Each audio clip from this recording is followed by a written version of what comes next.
I hope you're not too tired after lunch. So yes, I'm going to go through a few bits and pieces of what we've been working on at the university. I lead on employer branding and candidate experience, which for a university that thinks Monster is the kind of pinnacle of recruitment tech, it's a little bit behind. So what we're going to go through today. So we're going to get the boring basics out of the way, and I'll try not to mention Virgin Media, but I might do because that's what you do these days. We're going to kind of look at this kind of debate around, human touch versus tech. How does that work? So there's some pieces that we've been working on, and the real kind of big inroads that we've made. So kind of transparency.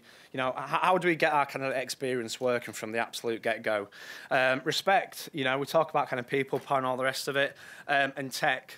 How do we really align tech to our employer brand?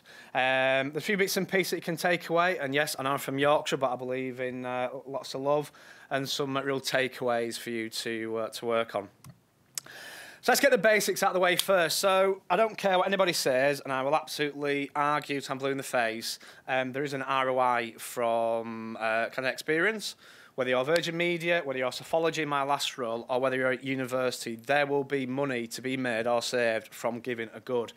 So yeah, so a little bit of an example. So we have circa 32,000 students at the moment. Each one of those are paying from 9 to 16 grand, depending on the level of role. And when it comes to our professors, they can bring in anything from a 6-figure to a 7-figure research grant. If we piss one of those off, they're not coming. It's as simple as that. So there is your ROI.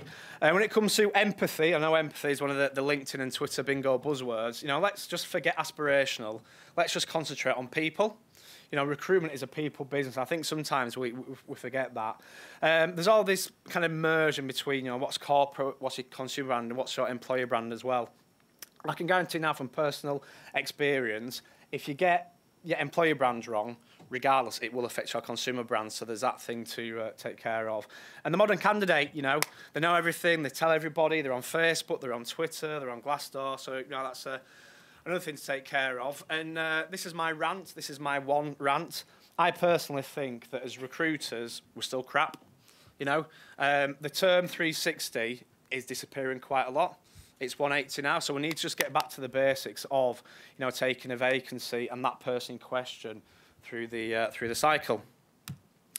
So this human touch against tech debate. So it's very obvious now that technology drives communications, okay, and however we like, technology does play a key part.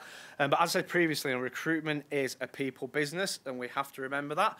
And the reason why I'm talking today, and I've had going to have a few beers later on, is candidate experience is still a thing, so it still exists. Until we're all perfect, it is still going to be a talking point. And I always say, if you are thinking of using tech, it has to suit both people. So it has to give a benefit to both the recruiter and the hiring manager, not just and the recruiter, not just one or the other.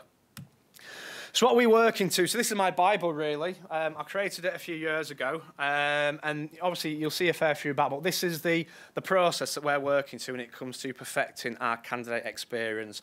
So brand awareness, who we are, interest, hopefully pushing them to the careers website or a conversation with the recruitment team, the dreaded application, assessment, all the way through to onboarding. Now, personally, we carry out 2 surveys. We survey after the selection decision has been made, so we're getting that true kind of indication, and when the successful person is onboarding as well, because remember, you don't want to be mithering too many people. But that is what we're working to. You can clearly see, even if you have somebody that is rejected, if you treat them right, they will still go and be an external brand advocate. In the same way that if you give them a good onboarding process and you look after them, make them special, when they join your business, when they start on day 1 or day 6 or whatever, they will shout the recruitment team's praises. I won't go into this too much detail, but this is my really, really kind of baby.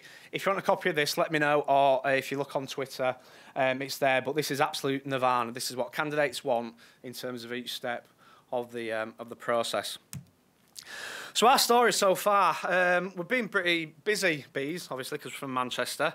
So the first thing that we've been really concentrating on is transparency, okay? We are a university. We're not Google. We don't have fake grass, and we don't have a water machine that has 8 types of flavoured water in. We just don't have that yet. So we need to be very realistic when we were creating our people proposition. EB is still quite new in higher education, and the university is going through a lot of changes. So when we were carrying out our research, we had to make sure that we weren't selling a Bugatti Veyron when really it's a knackered Ford Fiesta. Not really Ford Fiesta, that's my first car. Something as well, we had to manage expectations of our leadership and exec team as well. Because every CEO thinks that their company is the next big thing or organisation is the next big thing. So we had to do quite a lot of expectations there. And the one thing that I always say to people, and some people agree, some people disagree, with your employer brand, social media, whatever it is, you're not trying to attract everybody. You're only trying to attract people that is right for your culture, your current people, and your brand. So what have we done? This is actually the first time our new people proposition has been anybody external seeing it. So we made sure that all our messaging, all our branding, whether it's online, LinkedIn, Glassdoor, Twitter, or whatever, it has that consistency. So when people join the business, they know exactly what they're getting. And it's really important, as I've said, to make sure that your proposition matches the internal employer experience and that you're leveraging those strengths and those strengths. Obviously, you need to be a little bit aspirational, but you don't want to go too overboard. So next, respect. This is probably one of the easiest wins that we've ever had. I believe in, obviously the world's a big bad place, that people generally want to be nice and good to other people. So when we kicked off our transformation in the recruitment team, we really wanted to kind of nail commitment from people. And what's been really good is it's a real team-driven, top to bottom, bottom to top exercise. Everybody wants to get involved. And we thought it's an opportunity to actually do something that no one's ever done before in terms of, let's catalogue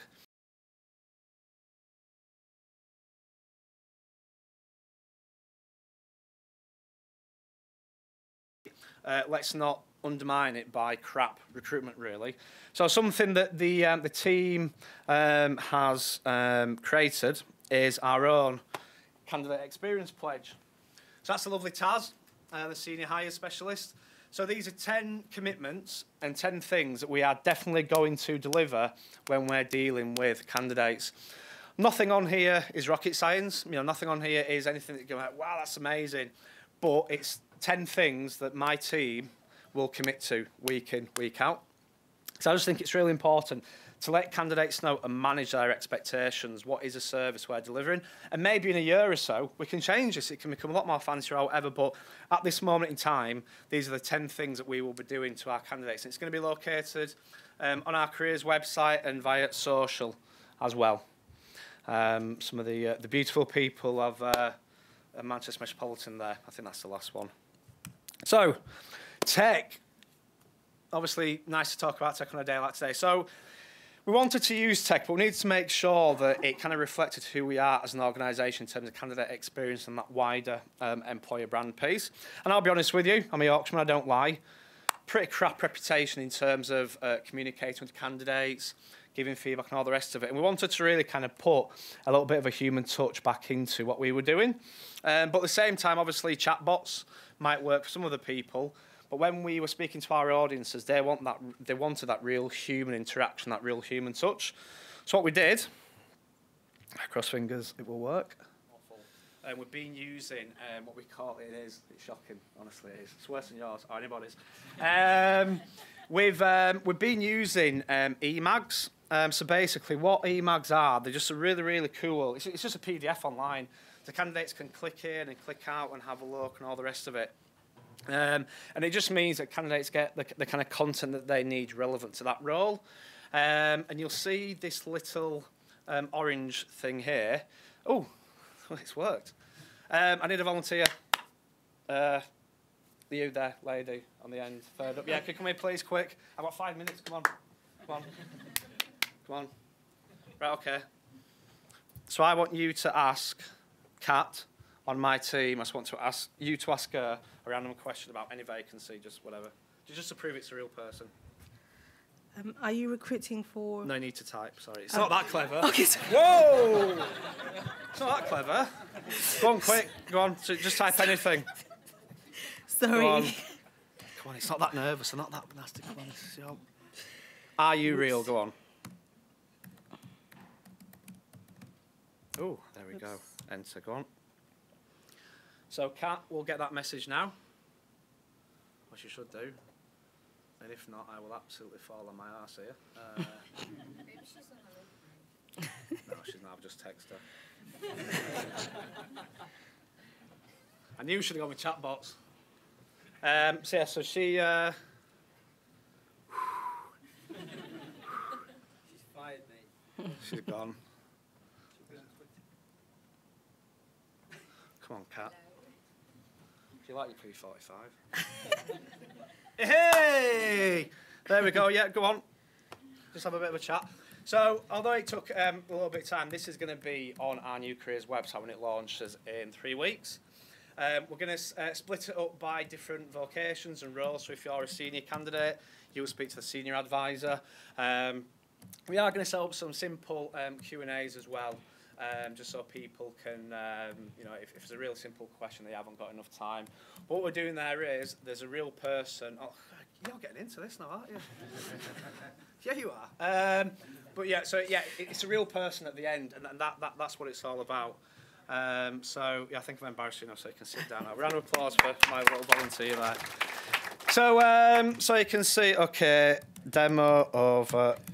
You 10 seconds late. You're sacked. Okay, right. So where am I now? Where am I now? Yeah, so a few freebies. So I said at the beginning, we're going to do give away a few freebies to kind of get you going. So in terms of stuff that you can actually do, so real data that you can actually start looking at now. Although people think that Glassdoor is just for assessments and interview company reviews, there's actually already data on there about how you're currently assessing or your kind of experience. So if you haven't already, do have a look on there. And if you want to start surveying and you're short of budget, Google Forms is absolutely free, costs nothing. The other thing that I will say is speak to your various GDPR consultants or representatives just to make sure that what data you're getting kind of comes under that. So takeaways, what we're going to wrap up with. So, you know, we're on a journey, and I think far too many people now are scared of admitting that they are on a journey. I haven't seen one company in the world who has completely nailed candidate experience, so we're a long way to go yet. There's no reason why you shouldn't literally have a big A3 or A2 poster on your wall with your current candidate experience in terms of what happens. As we've shown, you know, if you're a tech company, make your CX tech-wise. If you're more people-focused, incorporate that people element. And I think, you know, we have a social, you know, an awesome social responsibility.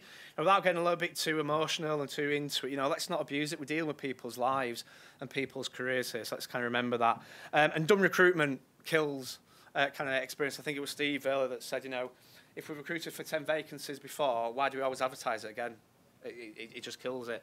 And last but not least, if you are going to use technology, make sure that it kind of, you know, it meets all the stakeholders, obviously the hiring manager, the candidate and the recruiter. So that's me. I hope that's, you know, giving you a few ideas and, you know, kind of inspired you to go and do a few cool stuff. And I've said to a few people today, you know, if we can do this at a university, I'm sure there's a lot of people out there that can do cool stuff. So, yeah, thanks for your time.